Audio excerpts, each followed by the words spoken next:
Does your cat immediately start licking themselves the second you finish petting them? Most people take this personally, assuming the cat thinks they are dirty. But your cat is actually doing something highly complex to process the affection you just gave them. And the reason why will change the way you touch your cat forever.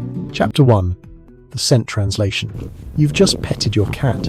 Your hand moved across their back, maybe behind the ears, maybe along the tail, and the moment you pulled away, the tongue came out.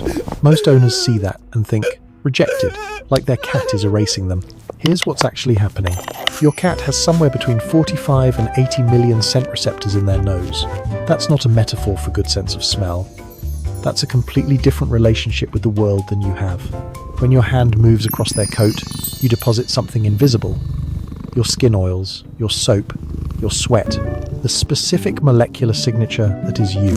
And your cat can't fully process that through their nose alone, so they lick it. The tongue pulls those scent compounds up toward a second sensory organ in the roof of their mouth, a structure called the vomeronasal organ. It bypasses the nose entirely.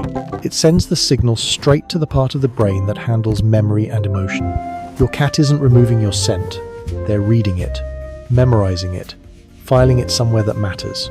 Think about what that means for a second.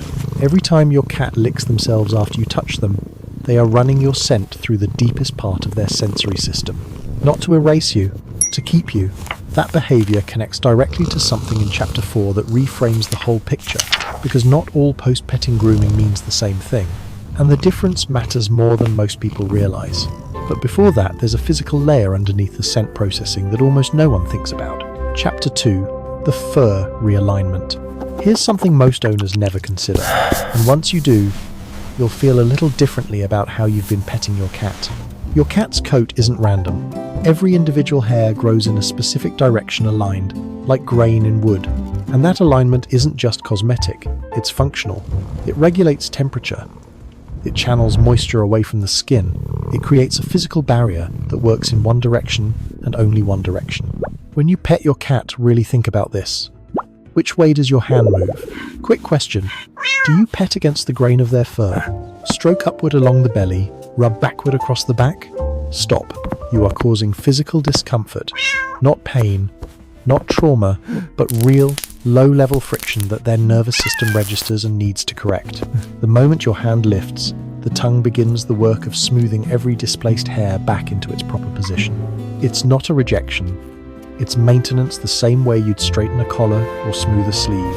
Your cat is just tidying up what the petting displaced.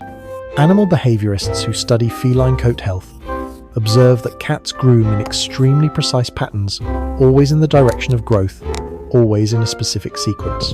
When something disrupts that order, including a hand moving the wrong way, the grooming response is almost immediate. It's reflex, not preference. The coat has a system. Your hand interrupted it. The tongue restores it. We'll come back to exactly how to pet in a way that works with that system instead of against it. That's the final chapter, and it's more specific than you'd expect. But first, a quick moment. If this is already changing how you see your cat, it would mean a lot if you hit like. It helps other cat owners find this too. Chapter 3. The social grooming mirror. There's a specific term for what we're about to talk about. Try to replicate this later. Grooming. And once you understand it, the post-petting lick becomes something else entirely. In feline social groups, whether feral colonies or multi-cat households, cats groom each other, not randomly. They groom the cats they are bonded to, the forehead, the chin, behind the ears, the exact spots a cat can't reach alone. And research into feline social behavior suggests this mutual grooming isn't just about hygiene, it's about relationship maintenance, about saying, without a sound, you are mine and I am yours. Here's the part that lands differently when you think about it. You just ran your hand across your cat's back. From their point of view, from the point of view of an animal whose primary social currency is physical grooming, you just groomed them. You performed an act of bonding. Their nervous system received it as such, and then they groomed themselves. Not because they want to undo what you did, because that's what bonded cats do after being groomed. They continue the behavior. They extend it. They're not erasing your touch, they're participating in the ritual you started. Your cat has scent glands along the sides of their face, right between the eye and the ear. When they rub a door frame, they're marking it. When they groom after you pet them, they're doing something similar, anchoring the experience into their body's own chemistry. You started a grooming exchange. They finished it. And in Chapter 5, you'll see what happens when that exchange tips past a certain point, because sometimes the licking isn't completion. But understanding this social layer first is what makes that next part make sense. Chapter 4, the overstimulation reset. What you've probably been calling your cat's cleanup routine has a completely different name when it's doing a different job. Be honest. Has your cat ever gone from purring to suddenly biting your hand and you had no idea what switched? One moment they were leaning into the pet, the next, teeth. That's overstimulation. And it happens faster than most owners realize. Cats have sensory thresholds that are genuinely different from ours. What feels like a gentle stroke to your hand is, at a nerve-ending level, an intense stream of tactile input. Every hair follicle in a cat's skin is connected to a sensory receptor. Petting activates hundreds of them simultaneously. For a short time, that feels good, warm, safe, bonding, but the threshold is lower than you'd expect, and it arrives without warning. When your cat begins grooming immediately after petting, sometimes not always, but sometimes that licking is a reset, not a translation of your scent, not a realignment of fur, a deliberate, self-soothing behavior. Their nervous system initiates to bring the stimulation back to a manageable level. Think of it like this.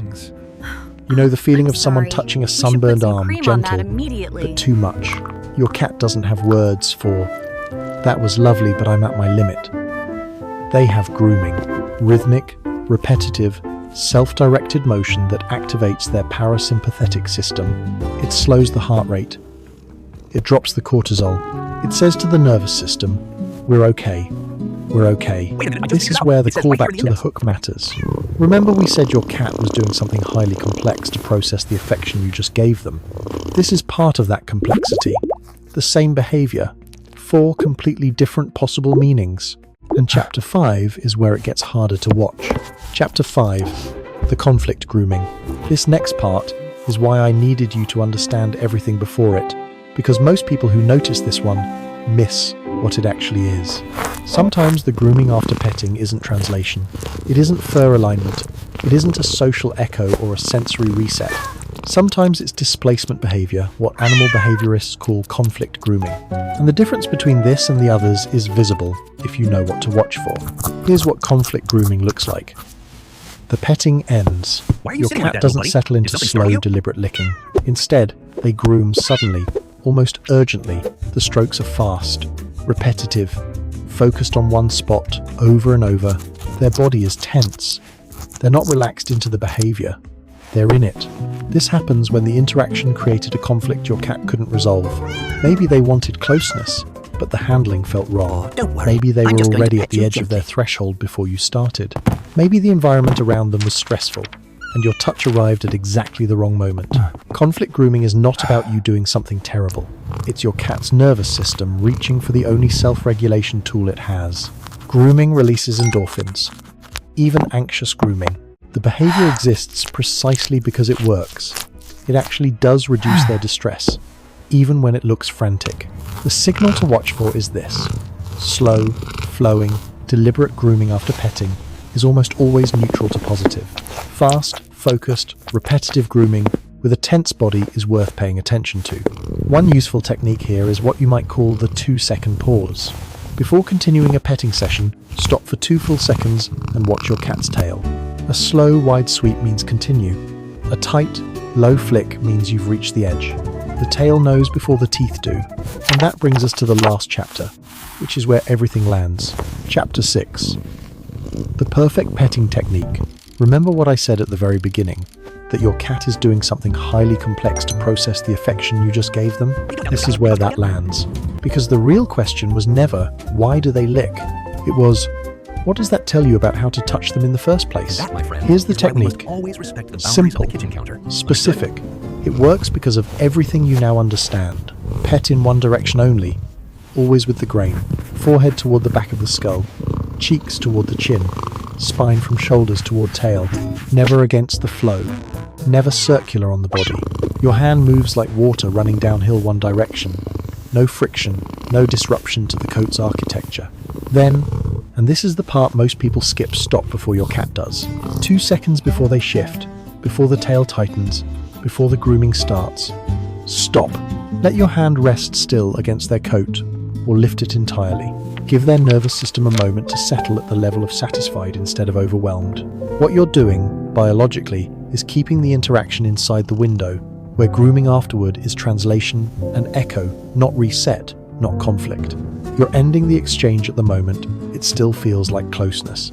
Your cat will groom after this too, but watch the difference. Slow, unhurried, one long stroke, maybe a pause, then they curl up. That's not erasure. That's what it looks like when a cat finishes a sentence you started. Your cat isn't cleaning you off, they're writing you in. Somewhere between the tongue and the vomeronasal organ and the memory and emotion center of their brain, they're making you permanent. And that is ancient, quiet love.